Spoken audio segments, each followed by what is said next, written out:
Ok, buenos días a todos, apreciados hermanos y amigos que nos ven a través de estas redes sociales. Estamos nuevamente transmitiendo desde Panamá, la provincia de Chiriquí. Estamos con el deseo de que podamos cada día avanzar en el conocimiento de nuestro Padre Celestial, que podamos conocer más su carácter y que podamos realmente obtener al final la vida eterna, porque la vida eterna consiste en conocer al Padre y al Hijo. ¿Ok? Juan 17:3 nos dice claramente que la vida eterna consiste en conocer al Padre y al Hijo. Si nosotros no lo conocemos, no vamos a poder obtener la vida eterna, porque vamos a tener un conocimiento distorsionado de Él, y ese conocimiento distorsionado de Él nos va a alejar de Él, y a las finales vamos a perder la vida eterna. Así que para empezar, vamos a hacer una oración que nuestro Padre nos dirige en este estudio de hoy. Vamos a estar hablando acerca del juicio de Dios, la justicia de Dios. ¿Qué son exactamente? Porque no son iguales que la justicia humana o el juicio humano. Y ahí es donde tenemos que empezar a entender todos estos conceptos cuando se tratan de Dios, porque no es igual cuando hablamos de Él y cuando hablamos de estos aspectos de acuerdo a las ideas humanas. Ok, bueno, vamos a arrodillarnos, vamos a hacer una oración para que nuestro Padre nos bendiga en este estudio.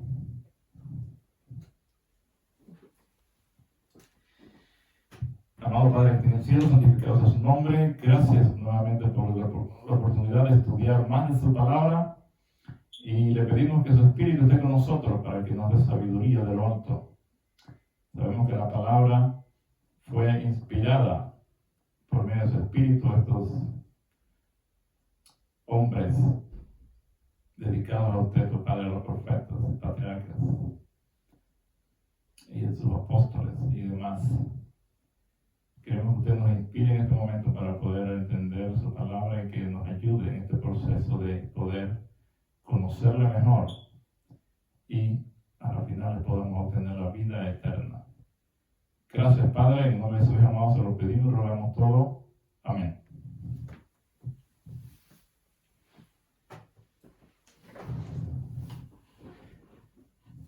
Ok, apreciados, entonces en esta mañana vamos a estar estudiando, como dije, acerca del juicio de Dios, de la justicia de Dios.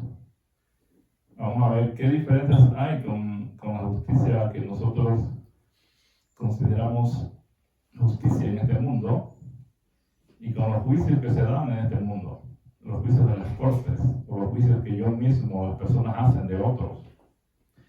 Vamos a ver si hay alguna diferencia entre estos juicios que las personas hacen y el juicio de Dios. ¿Okay? Para empezar, quiero leer esta cita que se encuentra en Palabras de Vida del Gran Maestro, y dice: el mundo está engañado en lo que se refiere al verdadero carácter de Dios.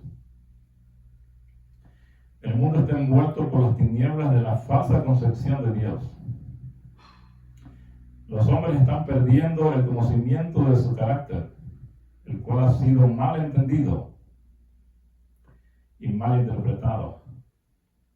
En este tiempo ha de proclamarse un mensaje de Dios, un mensaje que ilumine con su influencia y salve con su poder.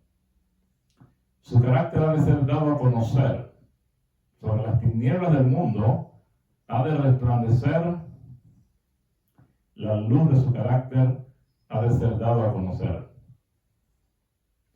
Sobre las tinieblas del mundo ha de resplandecer la luz de su gloria, de su bondad, su misericordia y su verdad. Palabra de Vida del Gran Maestro, página 342, párrafo 2. Entonces, en este momento crucial del mundo, cuando ya estamos llegando a la etapa final, nuestro Padre lo que más desea es que su carácter sea presentado al mundo como realmente es, para que las personas puedan conocerlo como Él es realmente y puedan ser atraídos a Él.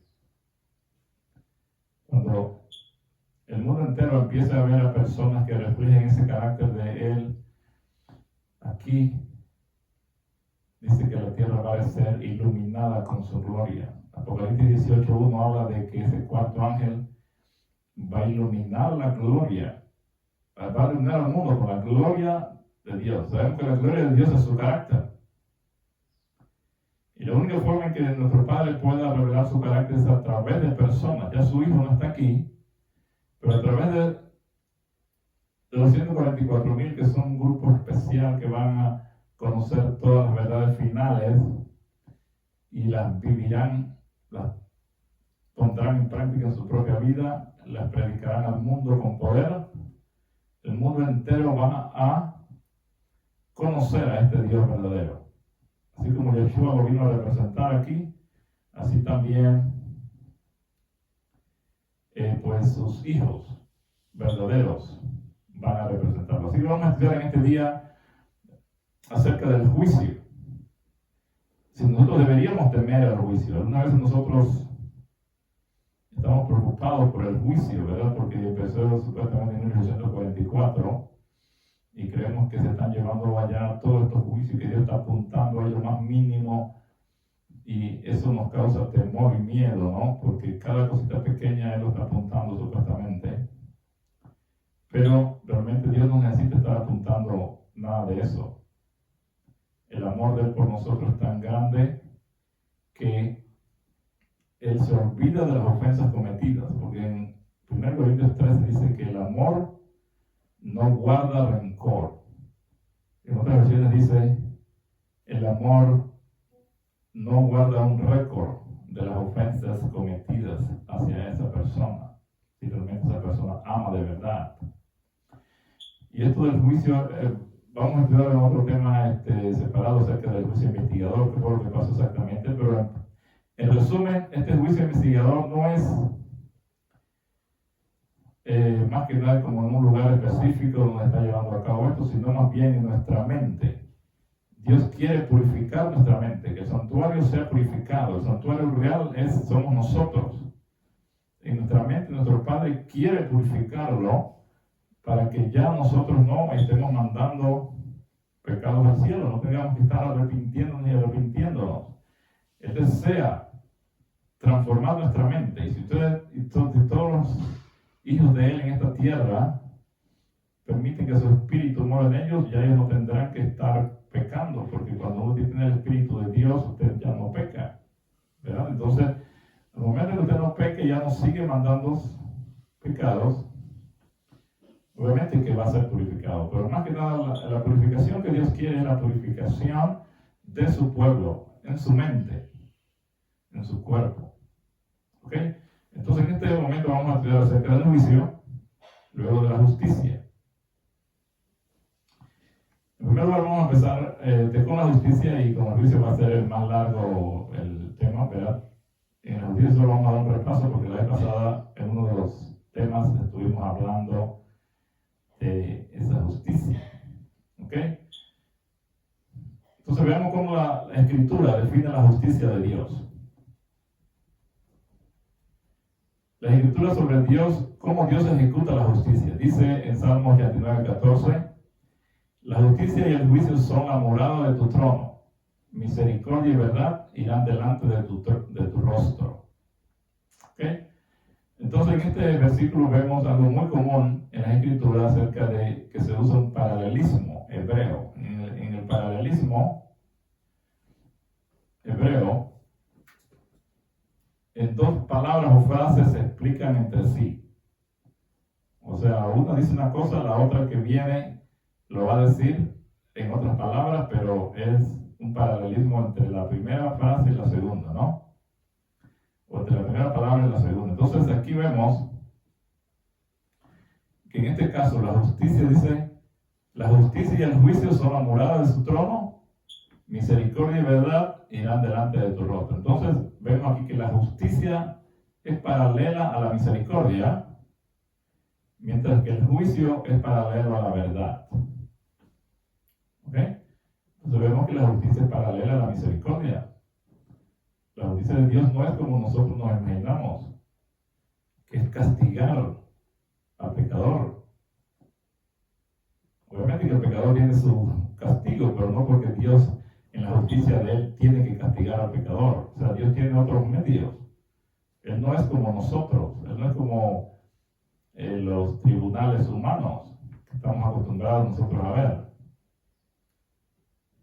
Así que, como la justicia dice que es paralela a la misericordia, dice, justicia y juicio son la morada del trono, de tu trono, misericordia y verdad irán delante de tu rostro. Entonces la justicia va con la misericordia y el juicio con la verdad. Entonces, la justicia de nuestro Padre consiste en mostrar siempre misericordia, no en castigar, sino en mostrar misericordia.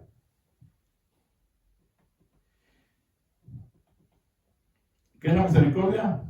Bondad amorosa al condescender con las necesidades de sus criaturas. Esto incluye a los malvados, porque Yeshua nos enseñó que Dios siempre es bondadoso con los ingratos y malos. ¿Ok? Él nos dice que el sol sale para todos. Todo lo que hay aquí, los malos, los ingratos, los justos, los reciben igual. Si Dios fuera un Dios que está haciendo distinción entre estas personas, entonces diría, mira, hoy no le voy a mandar el sol a esta gente que vive en esta ciudad porque son unos perversos. O acá no les voy a dar aire hoy. Imagínense nada más con un minuto y algo de que no nos diera aire a una cierta población, todos morirían. Pero nuestro Padre, Él deja caer sus bendiciones sobre los malos, sobre los perversos, sobre los que no quieren saber de Él, igual que sobre los justos. Así como podemos ver allí la misericordia del Padre. Antes de decir esto, en Lucas 6:33, él dijo, Yeshua les dijo, en Lucas 6:9, os voy a preguntar una cosa.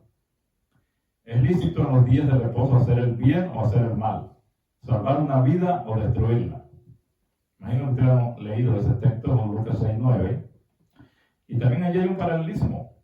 Vemos cómo él dice, ¿es lícito en los sábados hacer el bien o hacer el mal? ¿Salvar una vida o destruirla? Entonces la frase primera, que es hacer el bien o hacer el mal, está seguida por otra frase paralela, salvar una vida o destruirla. Entonces, ¿qué significa eso? En ese paralelismo vemos que hacer el bien es igual a salvar una vida. Hacer el mal es destruir una vida. ¿Ok? Significa entonces que nuestro Padre, Él dice que Él hace el bien a todos. Y eso está relacionado con salvar una vida. Pero hacer el mal está relacionado con destruir una vida. ¿Ok? Así que, ¿alguna vez Dios ha hecho algo malo? Obviamente que no. Por lo tanto, si Él no ha hecho algo malo, entonces tampoco puede haber destruido una vida, porque hacer el mal, de acuerdo al versículo, es destruir una vida. Por lo tanto, el mal, no Dios, matará al impío. Hacer el mal es destruir una vida, ¿verdad? Significa que no es Dios lo que va a destruir a la gente, es el mal, el pecado. El pecado tiene ese efecto de destrucción porque nos separa de Dios y nos separa de la vida, que Él es la vida. Contrariamente a la creencia popular, la justicia bíblica no equivale a matar al ofensor. ¿Ok? No es lo que la gente piensa, que la justicia bíblica es que Dios mata al ofensor. No. Dice en Salmo 34:21, matará al malo su maldad.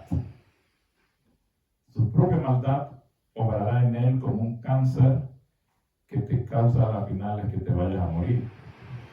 Así que no no necesita que sea una persona para que cause la muerte.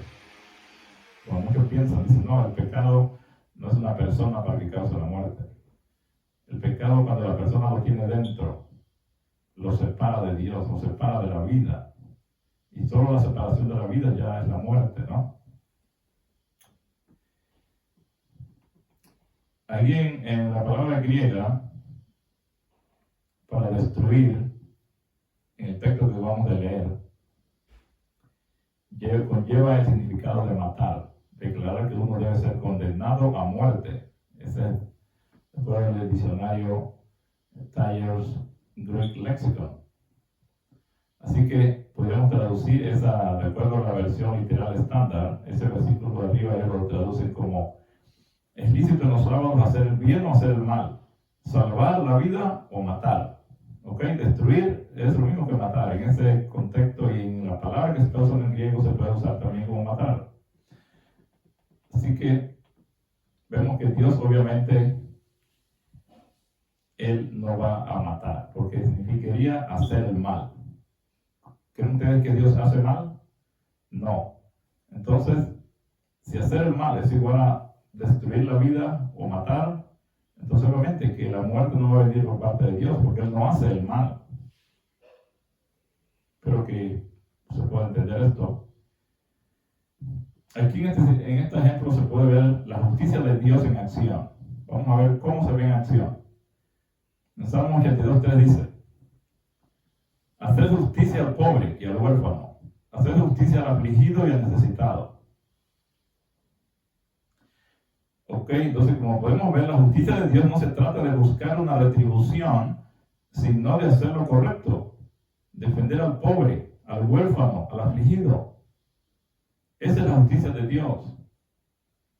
Hacer justicia al pobre y al huérfano. Hacer la justicia al pobre y al huérfano no es destruir al pobre y al huérfano, no es castigar al pobre y al huérfano. Es que hacer lo correcto, defenderlo, ayudarlo. Esa es la justicia de Dios. La justicia de Dios se manifiesta mostrando misericordia al pecador, ¿ok? No destruyendo al pecador, como muchos, pienso que posible la mayoría tiene esa idea de que la justicia de Dios tiene que ver con destruir al pecador, pero no. La justicia de Dios no trata de esto, sino no trata de buscar retribución, sino de qué, de hacer lo correcto, de defender al pobre, al huérfano, al afligido, de acuerdo al texto. En Salmo 146 también dice: Dios hace justicia a los oprimidos. Lo que se define por el mandamiento, lo que se define por él, manteniendo sus promesas para siempre, dando de comer a los hambrientos, liberando a los prisioneros, de aquellos que están cautivos en el pecado, abrir los ojos de los ciegos, tanto física como espiritualmente, levantando a los agobiados, protegiendo a los extranjeros entre su pueblo y cuidando a los huérfanos y a las viudas. Pero ¿qué pasa con la justicia hacia él, hacia el que está cometiendo la violación, es decir, el malvado? ¿Cómo se manifiesta la justicia de Dios hacia el malvado, al que está cometiendo actos violentos, actos en contra de su ley? Mira lo que dice aquí, Salmos 9:16. El Señor es conocido por su justicia. Los malvados quedan atrapados en la obra de sus manos. Salmos 9:16. ¿Ok? Entonces, ¿qué quiere decir aquí? Que la justicia de Dios se manifiesta diferente para estos dos tipos de personas. Para los que están receptivos a aceptarlo y ser transformados por él, la justicia los llama, la justicia de Dios es mostrarles misericordia, o sea, mostrarles el amor de él para ser atraídos hacia él y que se arrepientan. Y así el Espíritu de Dios está tocando los corazones de la gente a cada momento para que se arrepientan, para que vean sus pecados en toda su luz y se arrepientan. Pero ¿qué sucede si la persona se endurece y no quiere hacer caso y se rebela contra Dios? Entonces, ¿qué dice Salmo 19:6? Los malvados quedan atrapados en en la obra de sus manos. Aquí entonces vemos que la justicia de Dios no se ejecuta por medio de la violencia contra nadie, sino que se define al entregar al pecador persistente a sus propias decisiones destructivas. Eso es lo que sucede. A las personas cuando no han llegado a ese momento de que se han rebelado abiertamente contra Dios, el Espíritu lo sigue tocando y tocando y tocando. Pero hay personas que obviamente se rebelan, que no quieren saber nada de Dios, se entregan totalmente al pecado y a Satanás. Y entonces, ¿cuál es la justicia de Dios? Dejarlos que cosechen los frutos de sus propias decisiones equivocadas, destructivas. Así que cuando la persona se rebela contra Dios, no quiere saber de Él, la justicia de Dios es darle lo que Él desea. Él quiere estar separado de Dios, entonces dice, ok, con todo el dolor de mi corazón, de una forma renuente, Él lo deja ir, lo deja que se salga de su cuerpo protector para que quede en el control de Satanás. Esa es la justicia de Dios. ¿Qué sucede cuando queda en el control de Satanás?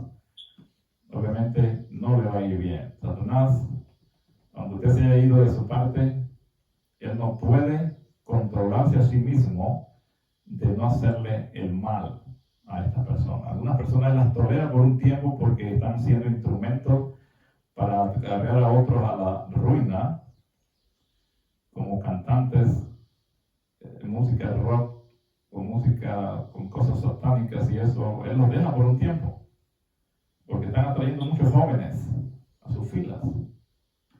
Pero cuando ya no les sirve, allí la persona va a cosechar su decisión de estar separado de Dios, de no querer saber de Dios, ¿ok? Porque Satanás no lo va a dejar por mucho tiempo. Tan pronto como él vea que ya no le sirve, de una vez lo va a destruir. Ok, hermano, entonces refiriendo a nuestro ejemplo anterior, vimos que hablamos anterior de Saúl.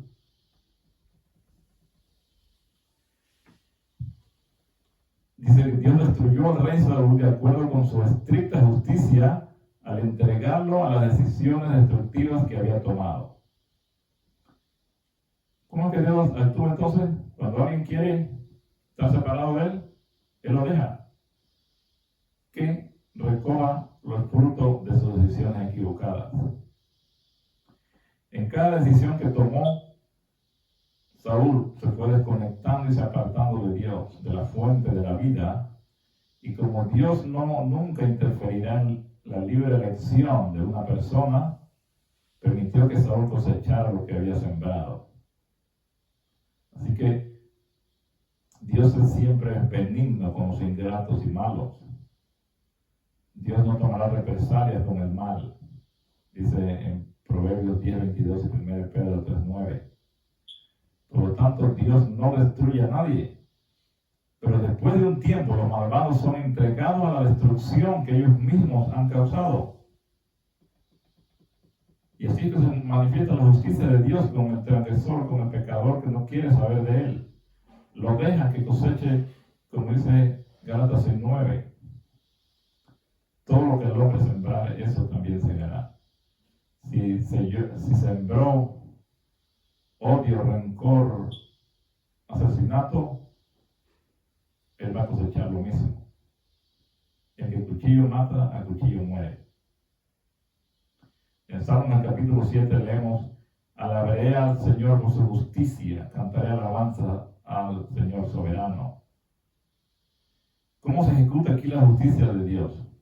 Leamos nuevamente con el contexto de los versículos 14 y 16. Ahí dice: miren a la mujer que está encinta de maldad, que concibe planes destructivos y da luz mentiras dañinas. Cava una fosa y luego cae en el hoyo que ha cavado. Se convierte en víctima de sus propios planes destructivos y la violencia que pretendía para otros recae sobre su propia cabeza. Daré gracias al Eterno por su justicia, cantaré alabanzas al Eterno soberano. Okay, entonces, como vemos, dice que la mujer hace todas estas cosas y cava una fosa y luego cae en ese mismo hoyo que ella cavó.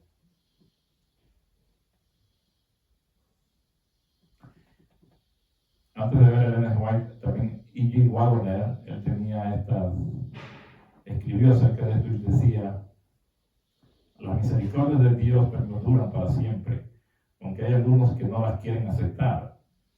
En su misericordia, Él es paciente con ellos por mucho tiempo, pero Dios no puede tolerar la rebelión por siempre en sus dominios y ser justo con sus súbditos leales. Así que, ¿cómo llega a su fin el transgresor y el pecador y el que no quiere saber de Dios? Así que en esa justicia, no menos que misericordia para aquellos que voluntariamente se rinden a su control, Él debe dejar que los malvados sufran el castigo por el que han trabajado. ¿Okay? Entonces la justicia de Él es dejar que el malvado sufra las consecuencias no sufra el castigo, ¿verdad?, de lo que ellos han trabajado. De hecho, sería hacerles una injusticia a los malvados, no darles aquello por lo que han trabajado tanto y con tanta diligencia. ¿Ok? Si ellos han trabajado para matar, destruir, para hacer tantas cosas malas en esta tierra, sería una injusticia no darle el fruto de eso que ellos han trabajado, por lo que han trabajado. Dice él: han conspirado juntos contra el Señor y contra su ungido, diciendo: rompamos sus ligaduras y echemos de nosotros sus cuerdas. Todo su deseo ha sido ser dejados a su suerte y ahora Dios les concede su deseo. Ellos dicen: no quiero saber de Dios, no quiero saber nada de este Dios, y yo quiero hacer lo que a mí me gusta, yo quiero hacer lo que me place, lo que me hace sentir bien. No quiero saber de ese Dios porque me prohíbe hacer las cosas que me gustan. Entonces, ¿qué sucede? Obviamente que Dios tiene que dejar que cosechen lo que ellos desean. Dice: porque los malhechores serán destruidos, pero los que esperan en el Señor, ellos heredarán la tierra. Porque de aquí a poco no existirá el impío. Si consideraras con diligencia su lugar, no existirá. Salmos 37:9. Eso lo escribió el Wagoner en este libro, The Present Truth, Justicia y Misericordia, página 55. Entonces, vemos aquí que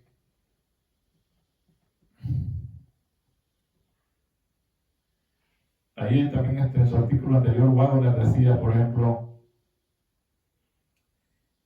su estricta justicia de Dios, ¿no?, se muestra en que no interfiere con el derecho personal del hombre a elegir lo que desea tener. Dios sabe que solo en Él puede el hombre encontrar su mayor bien y por lo tanto se coloca entre el hombre en la luz más atractiva y le ruega que lo acepte, pero no introducirá su presencia donde no se le desea, no coaccionará la voluntad del hombre. Entonces Dios sabe que lo que Él nos ofrece es lo mejor y hace todo lo que puede para atraernos a Él, pero al mismo tiempo Él no puede forzarnos, porque entonces quitaría esa libertad de elección que Él nos ha dado. Y es algo que Él nunca va a hacer. Así que pudieran conseguir ese folleto que se llama The Present Truth, Justice and Mercy, Justicia y Misericordia. Ahí se explica bien Wagoner acerca de este tema tan interesante, tan importante. Ellen White lo dice de otra forma, dice: cuando el Señor ve incredulidad en el corazón contra la luz y la evidencia, todo lo que tiene que hacer es dejar tranquilo o en paz, vamos a decir, a la gente humana. Así que ella define la justicia de esa forma. Cuando Dios ve que el hombre tiene incredulidad, rebelión, no quiere saber de Dios, quiere estar lejos de Dios, entonces lo que Dios tiene que hacer es dejarlo tranquilo, dejarlo que siga, que coseche lo que Él quiere, coseche el resultado, el fruto de lo que está sembrando, ¿no? Aquí Ellen White también dice en esta cita: aquellos que no tienen sentido de la bondad y la misericordia de Dios, que rechazan sus advertencias misericordiosas, que rechazan sus consejos para alcanzar el más alto estándar de requisitos bíblicos, que desprecian al Espíritu de gracia, el Señor quitará su poder protector. ¿Ok? En otras palabras, ellos mismos se lo están quitando. Porque si Dios no quiere, ellos no quieren saber de Dios, Dios dice, ok, solamente les da lo que ellos quieren, y lo que ellos quieren es pues, estar fuera, separados de Él y fuera de su cerco protector. Y obviamente al quedar fuera, obviamente van a cosechar las consecuencias de estar fuera, porque Satanás está como león rugiente buscando a quien devorar. Dios dice tendrá paciencia, pero hay un límite en su misericordia, una línea que marca su misericordia y su justicia. Algunos ven esto como que Dios tiene un límite y que si la persona lo cruza ya Dios viene y lo castiga. No. Ese límite es para Él, de una forma renuente, dejarlo ir, dejarlo fuera de su cerco protector y que consiga las consecuencias de su deseo de estar lejos de Él. No, Dios directamente lo va a castigar. Nada más con que la persona quede fuera, ya ella va a conseguir su castigo, su pago por estar fuera de su cerco protector. Entonces ella dice, en esta cita dice, se me mostró que los juicios de Dios no vendrían directamente del Señor sobre ellos. Y es importante que usted, hermano y amigo que esté oyendo, pueda entender que los juicios de Dios no vienen directamente del Señor o del Padre Celestial sobre los malvados, sino más bien de esta manera. Eso se lo reveló Dios a la hermana White, porque ella dice, se me mostró. O sea, que ella no sabía antes, y nuestro Padre le está mostrando para que ella lo escriba y también nos lo mande a nosotros y podamos entender. Dice, se me mostró que los juicios de Dios no vendrán directamente del Señor sobre ellos, sino más bien de esta manera. Se colocan fuera de su protección. Él advierte, corrige, reprende y señala el camino de seguridad. Entonces, si aquellos que han sido objeto de su cuidado especial siguen su propio curso, independientemente del Espíritu de Dios, después de repetidas advertencias, si eligen su propio camino, entonces Él no comisiona a sus ángeles para impedir los ataques decididos de Satanás sobre ellos. ¿Ok? Eso es lo que sucede. Ellos eligen estar fuera, separados de Él, y con todo su corazón se alejan de Él y no quieren saber de Dios. Dios ya no puede decir a los ángeles, mira, anda a cuidar allá a la persona esta, porque ya no los comisiona a los ángeles para que vayan a impedir los ataques decidido de Satanás que nos quiere destruir. Si pudiéramos ver aquí, si pudiéramos vernos a nosotros, el mundo espiritual, y pudiéramos ver cómo están estos ángeles de Dios alrededor de nosotros, cuidándonos para que los ángeles malignos no vengan y nos destruyan, entonces nuestra visión de cómo Dios actúa sería bien clara. Pero para nosotros que no podemos ver ese mundo espiritual, se nos hace un poco difícil ver a la gente humana poder entender cómo es que sucede todo esto por detrás en el ambiente invisible. Ella dice, es el poder de Satanás el que está trabajando en el mar y en la tierra, trayendo calamidad y angustia, barriendo multitudes para asegurarse de su presa. Habrá tormentas y tempestades tanto en el mar como en la tierra, porque Satanás ha descendido en gran ira. Él está trabajando. Él sabe que su tiempo es corto y si no es refrenado, veremos manifestaciones más terribles de su poder de las que jamás hemos soñado. Cartas y manuscritos, volumen 4, carta 14, 1883. Así que eso es lo que sucede, hermanos. La justicia de Dios se manifiesta mostrando misericordia al pecador para que se arrepienta, para que vuelva, para que se aparte del mal. Pero si esta persona no quiere, entonces la justicia de Dios se manifiesta dejándole que coseche las consecuencias de sus actos de no querer estar cerca de Dios. Así es que se manifiesta la justicia, no Dios actuando directamente sobre el pecador para destruirlo, como la mayoría se imagina. Así que cada vez que nosotros leamos acerca de la justicia y los juicios de Dios por parte de Elena G. de White, debe relacionarlo con esta cita que acabamos de mostrar, que Dios le muestra a ella lo que va a ocurrir. Es necesario que podamos entender esto. ¿Qué es lo que ocurre realmente? Cuando la persona rechaza a nuestro Padre Celestial y no quieren obviamente estar cerca de Él. Y vemos ahí que ella dice, se me mostró que los juicios de Dios no vendrían directamente del Señor sobre ellos. Así que cuando Elena G. White dice que Dios destruye al pecador en estricta justicia, debemos entenderlo en esa luz que se le muestra, es decir, en el sentido permisivo y que está escribiendo el lenguaje de las Escrituras. ¿Ok? Debemos entender eso, porque a veces no se va a poner todo el tiempo, cada vez que él dice una cosa de Dios va a estar explicando esto. Pero este es el principio que tenemos que aplicar a todas las veces que ella habla de eso, y también en la misma Biblia, cuando da impresión de que la justicia de Dios que es destruir al pecador y todo esto, debemos entenderlo de esta forma, que realmente la justicia de Él no es destruirlo directamente Él, sino dejarlo que sea destruido por el pecado y Satanás. Al final, muchos dirán, bueno, Satanás al final también va a morir, ¿y quién es que lo va a matar?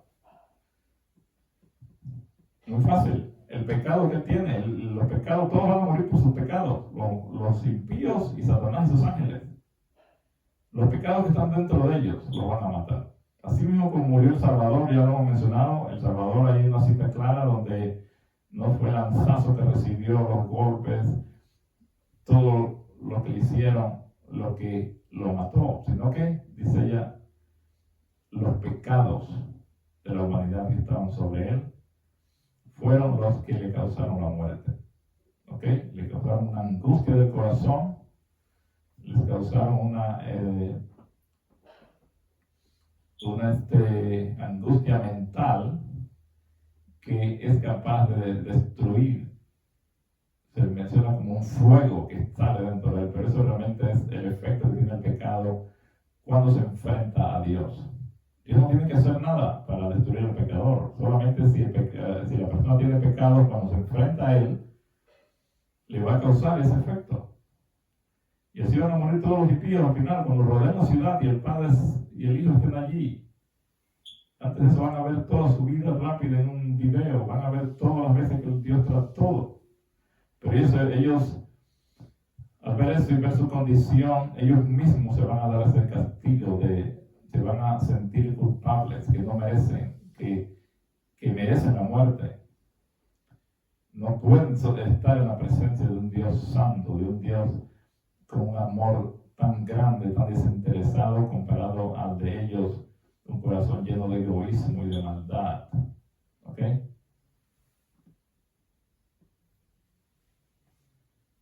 En estos últimos días ya dice la justicia retributiva de Dios.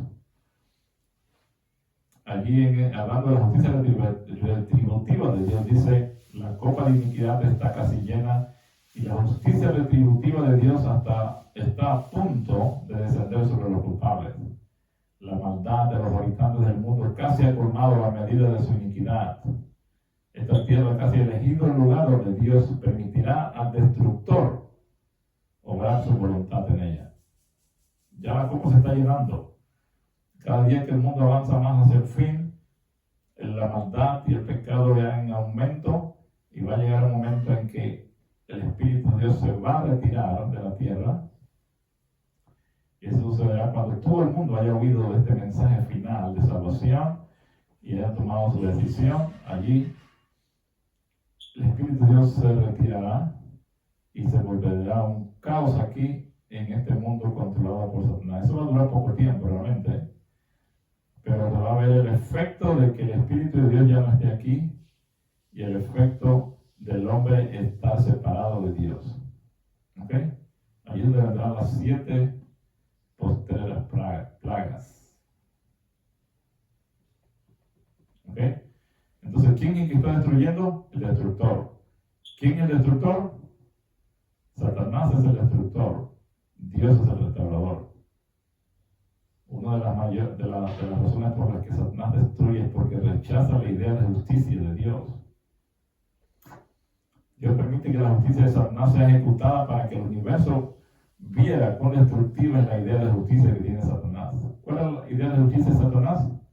Que todo pecado debe ser castigado, que Dios no puede perdonar al pecador, porque si no, entonces no sería un Dios de verdad y justicia. Aquí en Manuscrito Release, volumen 12, página 413, dice: Satanás será juzgado según su propia idea de justicia. Su argumento era que cada pecado debe recibir su castigo. Si Dios perdonaba el castigo, dijo, no era un Dios de verdad y misericordia y justicia.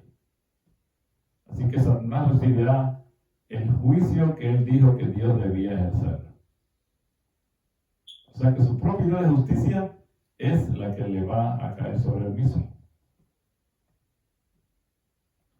Así que vemos que los juicios de Dios no provienen directamente del Señor, ni siquiera sobre Satanás. En cambio, Satanás se entrega a su propia idea de justicia. Y así es como se ejecuta la justicia de Dios sobre todos los malvados y sobre Satanás. Ellos han incorporado una idea falsa de justicia, influenciada por Satanás, por lo tanto serán entregados a su idea de justicia y recibirán el juicio que ellos dijeron que Dios debía ejercer. ¿Ok? En tercero, toda la gente dice, Yeshua, nuestro Salvador, vino con la verdad del cielo, y todos los que escuchaban la voz del Espíritu Santo se sintieron atraídos hacia él. Los adoradores del yo pertenecían al reino de Satanás en su actitud hacia Yeshua. Todos mostrarían de qué lado estaban y así cada uno de ellos se juzga a sí mismo. ¿Ok? Porque el Padre a nadie juzga, sino que todo el juicio se lo dio al Hijo. Juan 5:22. ¿Ustedes creen que Dios el Padre es el que juzga? No, aquí Yeshua mismo está diciendo, el Padre a nadie juzga, todo el juicio lo dio al Hijo. Y ya vamos a pasar con el juicio ahora para ver cómo es el juicio de Dios. Y en Juan 8:15 dice, vosotros juzgáis según la carne, yo no juzgo a nadie, dice Yeshua. Entonces, ¿quién se va a juzgar? ¿Quién es que nos va a juzgar? Ahí dice que no es el Padre, ahí dice que no es el Hijo.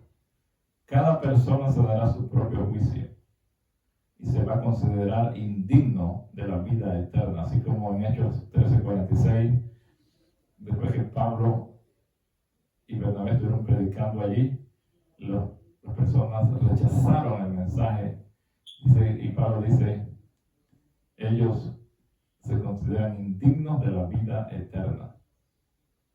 Así que ahora vamos a estudiar acerca del juicio. Y la pregunta es, ¿deberíamos temer el juicio nosotros? ¿Creemos que el juicio de Dios es lo mismo que aquí en la tierra, que hay un juez sentado y que al final se presentan pruebas y entonces el juez dice, bueno, tú eres culpable y tú acá eres inocente, o este es tu castigo? Vamos a ver cómo es el juicio de Dios. Al considerar el juicio, es útil que primero determinar quién está siendo juzgado y quién está juzgando. ¿Ok? Bueno, nosotros vemos la conversación entre Eva y la serpiente en el jardín del Edén. La serpiente implantó en la mente de Eva una duda acerca de la justicia, la buena voluntad y la confiabilidad de Dios. Así que si consideramos honestamente este asunto, es evidente que no fue la humanidad la que está puesta en juicio allí, sino fue Dios mismo. Porque la serpiente le dice a Eva cosas que de Dios, que son mentiras, entonces es Dios el que está siendo juzgado. El hombre tiene que decidir si va a creer lo de la serpiente o no. Así que puede ser difícil para nosotros comprender la idea de que Dios permitiría ser sometido a juicio, ¿verdad? Sin embargo, esta perspectiva es la única viable a la que se puede llegar cuando nos basamos profundamente en el estudio de la Biblia. O sea que el hombre mismo es que está juzgando a Dios ignorantemente de ese primer diálogo con el diablo. Y la pregunta es, ¿le hemos dado un juicio justo a Dios? si bien estamos equivocados en nuestra inclinación a colocarnos en el centro del juicio, Dios no nos ha sometido a ningún juicio. Sin embargo, somos especialmente hábiles para juzgarnos y condenarnos a nosotros mismos. Dios no es el que nos está juzgando. Pero las mismas personas se juzgan y se van a condenar a ellos mismos. En Juan 6:63, nuestro Salvador dijo que sus palabras que él habló son vida. ¿Ok? Lo que yo he hablado son espíritu y son vida. Entonces, nosotros tenemos la opción de aceptar esas palabras o rechazarlas. Si sus palabras son realmente vida, como él dijo, y las rechazamos, no estamos haciendo un juicio con consecuencias negativas para nosotros mismos. Dios nos juzga como lo hace el Tribunal de Justicia, mientras estamos decididos a continuar en el camino de la autocondenación y la muerte. Dios no puede hacer nada más por nosotros. ¿Ok? Si yo me condeno a mí mismo y creo que no merezco la vida, Dios, aunque Él quiere, no puede hacerme cambiar esa idea, porque Él no puede cambiar a fuerzas mi decisión de querer eso. ¿Ok? Entonces hay otro aspecto acerca del juicio a considerar. Cuando juzgamos a los demás, esto también reacciona negativamente sobre nosotros. Cuando condenamos a otros, solo nos estamos condenando a nosotros mismos en el proceso. Así que si usted quiere ver a quién debe temer realmente en el juicio, solo basta con mirarse en un espejo. Es usted mismo el que se va a juzgar que no merece la vida, que usted merece la muerte. Si usted no ha llegado a conocer al Padre Celestial, su carácter de amor y misericordia, y no ha permitido que su espíritu vive en usted, usted va, por naturaleza, se va a juzgar a sí mismo y va a creer que no merece la salvación, no merece estar allí en este lugar santo de amor, de un amor desinteresado que no espera nada, porque usted no piensa que merece estar allí, ni tampoco le gustaría estar allí. Nosotros podemos ver este incidente, vamos a darle una por encimita, pero en Juan 8, 1 al 11, se encuentra el incidente de la mujer encontrada en adulterio, donde la trajeron y le estaban acusando que, de acuerdo a la ley de Moisés, debían apedrearse a estas mujeres, ¿no? Eso es de acuerdo a Levítico 20:10, allí dice que tanto, pero ahí decía que tanto el hombre como la mujer deben morir. No solamente la mujer, ¿verdad? Entonces, ¿por qué no le trajeron al hombre también? ¿Verdad? Del mandamiento de allá de Moisés decía que tanto el hombre como la mujer deberían morir. Pero ellos era toda una farsa. Ellos querían era que Yeshua dijera que la mujer era digna de muerte y entonces acusarlo con los romanos de que estaba mandando a matar a alguien, ¿no? Entonces vemos realmente que Yeshua, él no cambia. Solamente, como hemos explicado, estas cosas que se le dijo a Moisés allí en el pasado, fue por la dureza del corazón de estos hombres y por lo que ellos creían, por estar sin el Espíritu de Dios. Ellos tenían que lidiar con ellos en el ambiente en que ellos estaban. Tenían que hablarles de esa forma, porque si no iban a poder ayudarlos. Pero aquí vemos claramente que Yeshua no iba a cambiar algo que él dijo allá con algo que dijo acá, si lo de allá hubiera sido verdad, de que debía morir por eso.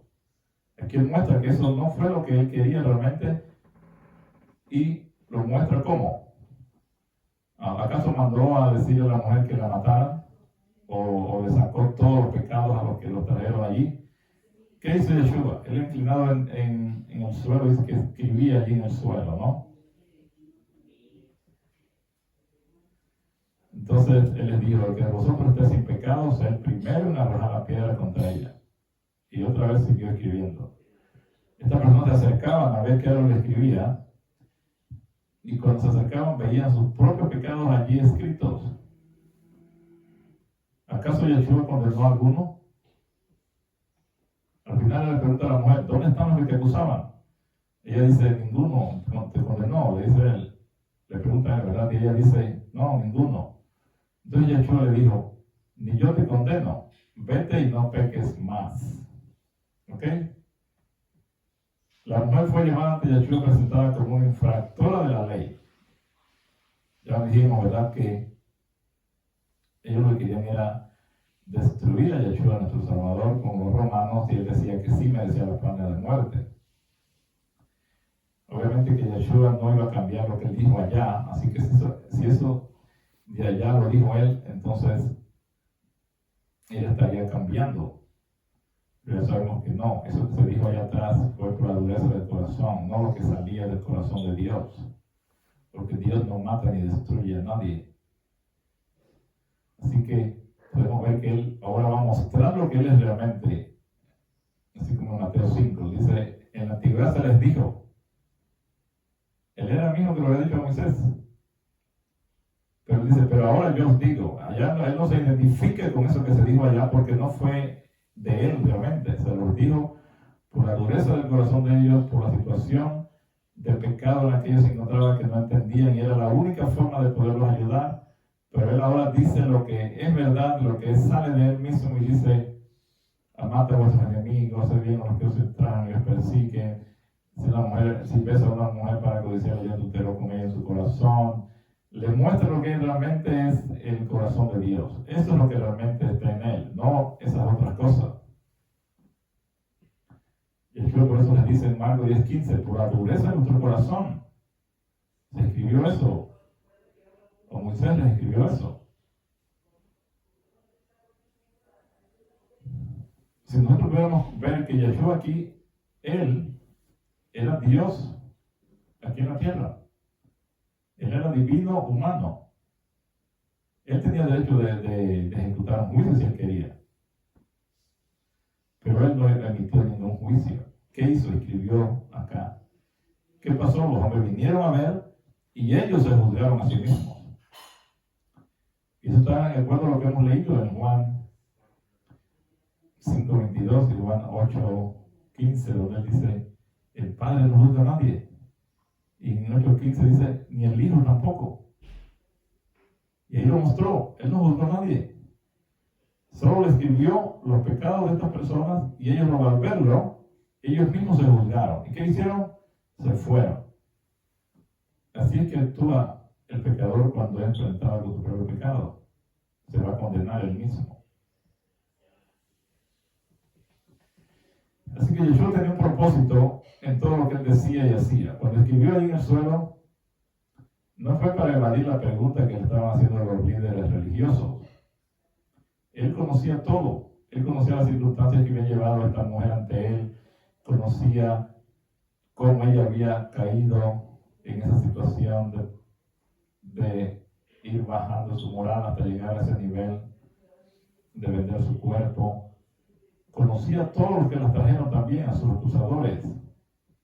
Conocía, él podía leer sus motivos y pensamientos. Obviamente que no estaba usando su poder de él, sino que el mismo Padre por nuestro espíritu le revelaba todas estas cosas. Así que Yeshua conocía la mente y todo lo que estas personas tenían en su corazón, tanto la mujer como los que la trajeron. Pero Yeshua amaba infinitamente tanto a la mujer como a los que la habían traído. Y su misión en este mundo no era de venir a condenar al mundo. Dice, yo no he venido a condenar al mundo, yo he venido a salvar. Y él quería salvar no solamente a la mujer, sino también a los otros. Y por eso es que vemos cómo él actúa. Él no está para juzgar a nadie. Él más bien nos quiere sacar de esa situación en que estamos de pecado y lavarnos. Quería salvar a la mujer de su pecado, de su condición. Quería salvar también a estos fariseos y escribas y todos estos que estaban llenos de pecado y de maldad dentro de ellos. Porque Él no vino aquí a juzgar y a condenar. Él no sería impulsado a tomar el papel de un juez. Por eso dice en Juan 8:15, vosotros juzgáis según la carne, yo no juzgo a nadie. ¿Ok? Entonces, la pregunta Pregunta, ¿tomaron los escribas y fariseos sus palabras como una invitación a apedrear a la mujer? Obviamente que no, ya que todos salieron de allí, uno por uno se fueron yéndose con la cabeza cabizbajos. ¿Por qué? Vemos que Yeshua, como Dios mismo, no condenó a la mujer, pero en sus palabras, ve y no peques más, le abrió la puerta y de par en par a la mujer, al camino de la vida para ella. Así que no le estaba diciendo solamente que dejara de estas acciones que la llevaron allí a su presencia, sino que él estaba ofreciendo la libertad del pecado mortal. ¿Cuál es esa libertad? Cuando llegamos a entender el carácter de Dios, la creencia de que Dios es digno de nuestra confianza. Cuando llegamos a entender eso, ¿cómo es Dios realmente? Eso nos abre la puerta de la vida eterna. Cuando llegamos a conocer el verdadero carácter de Dios, un Dios que no nos viene a juzgar, que nos viene a aplicar una justicia como la justicia humana, sino un Dios que nos quiere salvar. Cuando yo llego a confiar que en ese carácter tan amoroso y bondadoso del Padre, yo voy a ser atraído hacia Él y voy a obtener la vida eterna. Después de eso, por eso la visión que la mujer tenía de Dios cambió radicalmente para bien en este encuentro. Para ella el juicio que tuvo lugar fue transformador y dador de vida. Y ese es el juicio que Dios nos quiere dar. Este juicio de Dios no es de determinar tú vas para la muerte y tú para la vida. Porque Yeshua no condenó, ahí vemos, no condenó a los escribas y fariseos de corazón duro que se apresuraron a condenar a la mujer, sino que estuvo delante de ellos como un espejo espiritual para mostrarles sus propios caracteres negros, y como resultado ellos fueron condenados por su propia conciencia y se sintieron obligados a dejar la presencia del amor puro y desinteresado del dador de la vida. Vinieron a condenar a otro, pero terminaron condenándose a sí mismos. Entonces nosotros, ¿cómo vamos a condenar a otros? Hermano, cada vez que usted condena a otro, usted se está condenando a usted mismo. Dios nos da a cada uno de nosotros una verdadera libertad. No anulará nuestra elección de autocondenación. Si yo al final me autocondeno, Dios no nos va a librar de eso. El juicio de Dios aquí es su renuente ratificación de esta autocondenación que la persona tiene de ella misma cuando elige permanecer fuera del círculo recíproco del amor y la vida. Es decir, que en forma renuente, Dios permite que el pecador se condene a sí mismo. Si él no cree que Dios lo puede salvar, él se va a condenar a él mismo. Entonces Dios no lo va, aunque quisiera cambiarle esa mentalidad, no se la va a cambiar, porque Dios no puede obligarnos a pensar distinto de lo que nosotros queremos creer. No cambiará el veredicto de que el pecador se dé a sí mismo. Así que ese es el juicio de Dios. El juicio de Dios no es que Él nos va a decir, mira, tú mereces la muerte, sino que Él no va a cambiar lo que yo creo que merezco. Ese es el juicio de Él. Porque dice aquí Juan 5:22, el Padre a nadie juzga, sino que todo el juicio le dio el Hijo. Así que Dios el Padre no nos juzga. Dice, el Espíritu es el que da vida, la carne para nada aprovecha. Las palabras que yo os he hablado son espíritu y son vida. Las palabras de Yeshua son vida. En cada palabra que Yeshua habló, reveló el amor irrenunciable del Padre. Entonces, Él decía, el que oye mis palabras y no las guarda, yo no le juzgo, porque no he venido a juzgar al mundo, sino a salvar al mundo. El que me rechaza y no recibe mis palabras, tiene quien me juzgue. ¿Quién me va a juzgar? La palabra que yo he hablado. Ella le juzgará en el día posterior.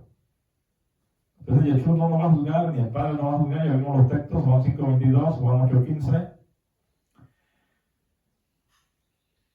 Sino que las palabras que Él dijo, que son vida, si yo las rechazo, esas mismas palabras me van a juzgar a mí y me van a causar que yo piense que merezco la muerte, que no merezco la vida, que no merezco estar con Él. Entonces nos manda también a nosotros que no juzguemos a nadie. No juzguéis para que no seas juzgado. Porque con el juicio con que juzguéis seréis juzgado, y con la medida con que miráis os volverá a medir. ¿Por qué ves la paja que está en el ojo del hermano si mientras tienes, verdad, una viga en tu propio ojo? Así que, si Dios Padre no nos juzga, y Yeshua tampoco nos juzga, ¿por qué pensamos que estamos calificados para juzgar a los demás cuando albergamos un espíritu de juicio? O sea, teniendo una viga en nuestro propio ojo. Dice aquí Yeshua en Juan 5:24, de cierto digo, que el que oye mi palabra y cree en el que me envió, tiene vida eterna y no vendrá condenación, mas ha pasado de muerte a vida. Comprender la verdad acerca de Dios y aprender a confiar en Él lleva a la vida. Yeshua dijo, el que en Él cree no es condenado. ¿Qué significa creer en Dios? Significa creer que Él es un Dios amoroso, un Dios que nos ama, que no nos viene a juzgar, que no nos viene a condenar, que su deseo es salvarnos. Y cuando llegamos a entender realmente eso nos abre la puerta de la vida eterna, al creer en sus palabras. Aquí vemos en Hechos 13:46, que ya hemos mencionado antes, cuando dice: entonces Pablo y Bernabé, hablando con denuedo, dijeron: a vosotros, a la verdad, era necesario que se os hablase primero la palabra de Dios, mas puesto que la desecháis y no os juzgáis dignos de la vida eterna, y aquí nos volvemos a los gentiles. Ellos fueron a predicar a estos judíos, ellos la desecharon, las palabras de ellos, y dice Pablo, y no os juzgáis dignos de la vida eterna, no se consideraban dignos de la vida eterna. Entonces dice, por esta razón nos vamos a los gentiles. Ese juicio de que no se consideraban dignos de la vida eterna, es el juicio que ellos mismos habían dado sobre ellos. No me considero digno. Así mismo los pecadores al final, ellos mismos se van a juzgar. Van a decir, no merecemos la salvación. Dios no me puede perdonar todo lo malo que he sido. Lo mismo que Satanás le metió en la cabeza. Dios no perdona. Dios, si Él perdonara, entonces ya no sería un Dios de verdad y justicia. Y las personas se van a juzgar ellas mismas basadas en esa idea que tienen de Dios. Así que este es un ejemplo esclarecedor de autocondenación, ¿verdad? Ellos se condenaron a sí mismos. No somos dignos de la vida eterna, dijeron estos judíos en Hechos 13:46. Ya para terminar, en el Evangelio de Lucas, en el capítulo 15, se presenta la parábola del hijo pródigo. Nos enseña que Dios ya nos ha perdonado antes de pedirlo. ¿Ok? Él ya nos ha perdonado. Algunas personas ven que esto no concuerda, pero es porque no hemos estudiado más profundo el tema del perdón. Después vamos a hablar de eso del perdón, pero aquí rapidito por encimita para que podamos entender un poquito. Si nosotros somos juzgados, dice, en esta palabra del hijo pródigo, nos enseña que Dios ya nos ha perdonado antes de pedirlo. ¿Por qué decimos eso? Porque el Padre ya había perdonado a su hijo. Él no estaba esperando que el hijo viniera: al Padre, perdóname porque me fui, hice todo esto y te llevé tu dinero y lo gasté. No. El Padre ya lo había perdonado en su corazón. Por eso salía todos los días a esperarlo. Y allí, pues todos los días, imagínense ese Padre amoroso esperando que ese hijo errante volviera a la casa. Ya el Padre lo había perdonado antes que el hijo lo pidiera. Pero si el hijo no creía que el Padre lo había perdonado y no acepta ese perdón, de nada le sirve al hijo que el Padre lo haya perdonado. Y eso es lo que sucede con nosotros, con Dios. Él nos ve y siente compasión por nosotros. Su misericordia es tan grande que cuando pecamos, Él ya nos perdonó. No necesita que nosotros vengamos a decirle: oh Padre, perdóname, pero No, él ya nos perdonó. Pero debemos entender esto, porque entender esto bien, porque no estoy diciendo ahora que Dios no necesita que yo, o mejor dicho, que por qué no es necesario que pidamos perdón. No estoy diciendo eso. Vamos a ver ahorita que lo que pasa en el hebreo y en el griego, bueno, aquí más que nada en el griego en el Nuevo Testamento hay 2 o 3 palabras que se utilizan para perdonar. Así como el amor, sabemos que el amor en griego tiene 3: ágape, filos, eros, todos son amor. Uno es amor a Dios, otro amor familiar y otro amor de pareja, ¿no? Pero cuando ellos hablan de esos amores, ellos especifican con esas palabras que tienen para ellos, pero en español no tenemos. Entonces cuando decimos yo te amo, o yo amo, entonces esa misma palabra es para decir que yo amo a Dios, porque amo a mi esposa, que amo a mis hijos.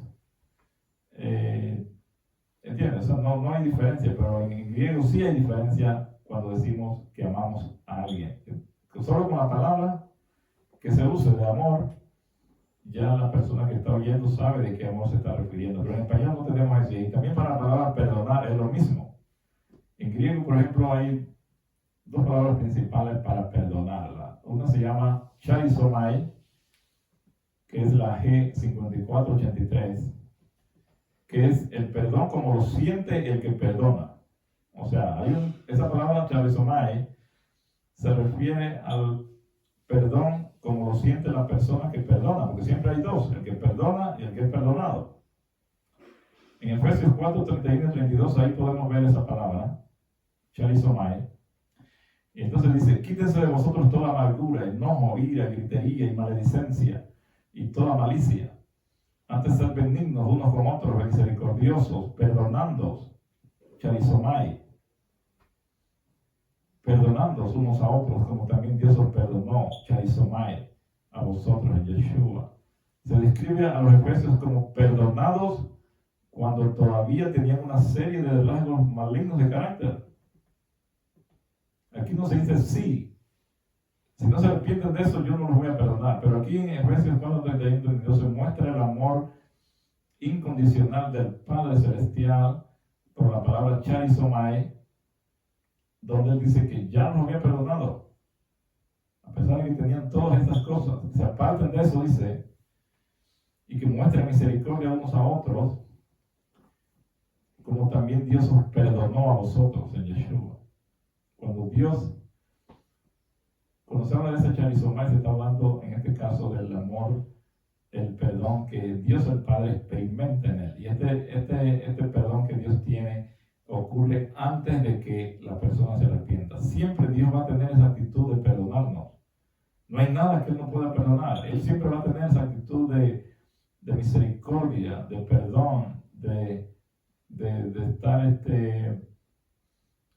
con ese corazón compasión hacia el pecador, ¿verdad? O sea que siempre nos va a perdonar.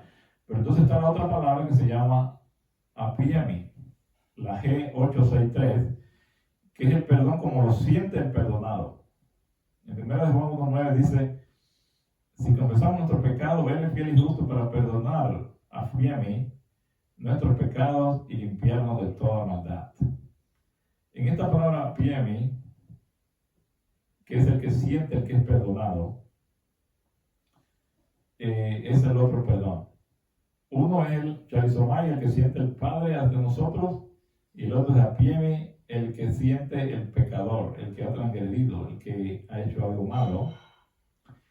Entonces, la idea aquí en resumen, porque ya vamos a terminar,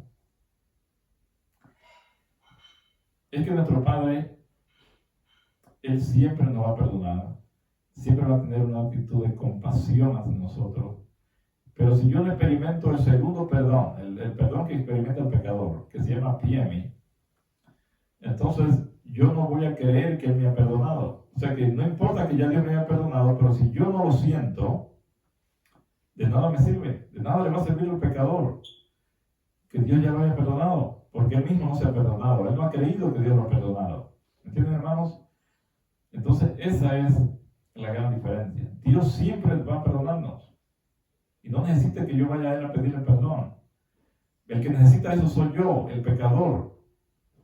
Porque si yo no me perdono, si yo no creo en que Él me ha perdonado, entonces de nada me sirve que Él me ha perdonado. Yo voy a seguir con esa culpa, voy a seguir cargando esa carga, vale la redundancia, ¿verdad?, del pecado. Entonces, para que yo experimente este círculo del perdón se complete, primero ya Dios nos ha perdonado, pero para que sea efectivo en el pecador tiene que creer que Dios lo ha perdonado. Y para creer que Dios lo ha perdonado, él tiene que arrepentirse. Él tiene que arrepentirse, tiene que mostrar que no va a hacerlo de nuevo. Tiene que sentir dolor por el pecado y decir: oh Padre, yo sé que tú me amas, que me has perdonado, pero yo mismo necesito sentir ese perdón, y la única forma es que yo me arrepienta, que yo sienta que te he defraudado, que he hecho eso mal contra ti, te he angustiado, te he hecho pasar este dolor. Entonces el pecador se arrepiente y cree que Dios lo perdona. Y cuando el pecador cree eso, entonces se quita esa carga de él. ¿Ok? Pero debemos entender que nuestro Padre no necesita que el pecador le pida perdón para él perdonarlo, porque él ya lo ha perdonado.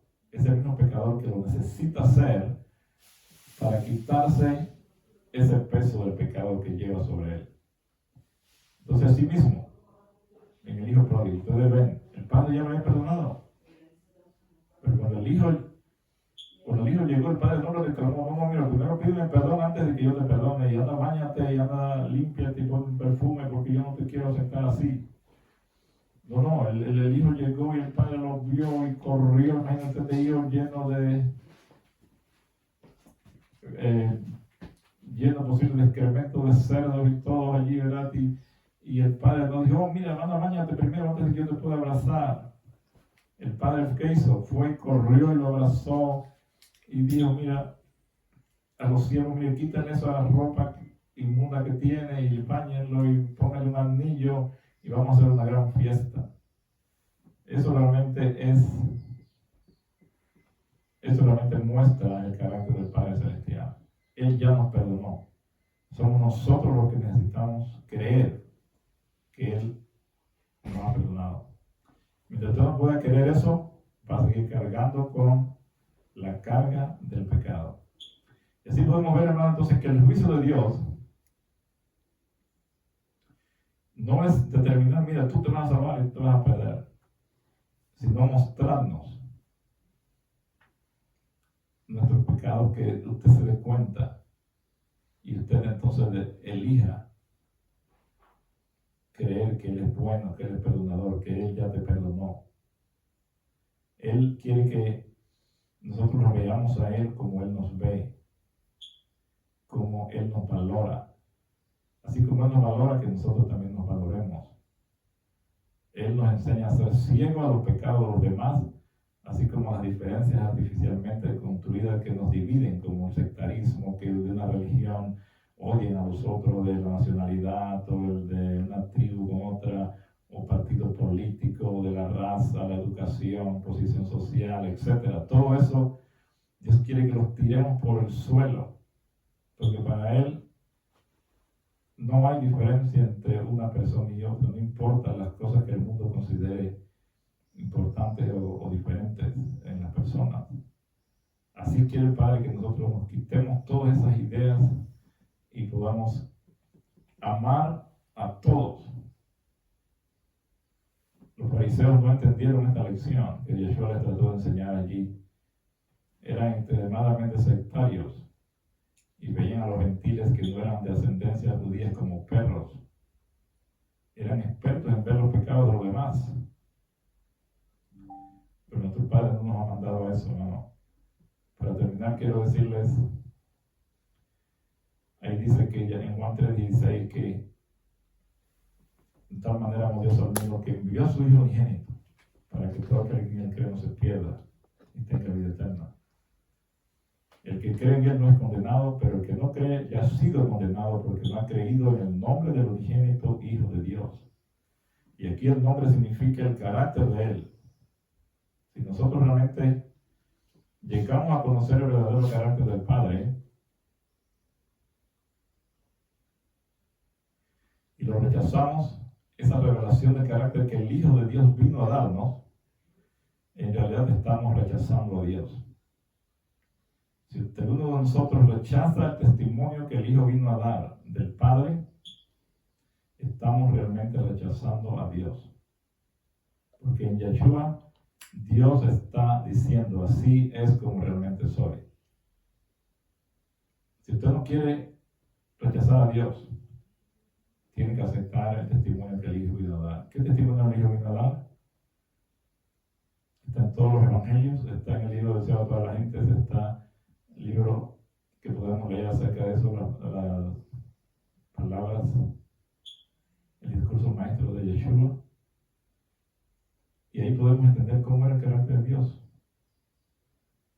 Cuando nosotros no creemos en ese testimonio de Él y creemos que Dios, creemos en la historia del Antiguo Testamento que Dios mató y destruyó gente, y no vemos que el Hijo está diciendo, yo solo he venido para que tenga vida y para que la tenga en abundancia. Satanás es el asesino, Satanás es el destructor, es el engañador, es el que quiere venir a destruir a las ovejas.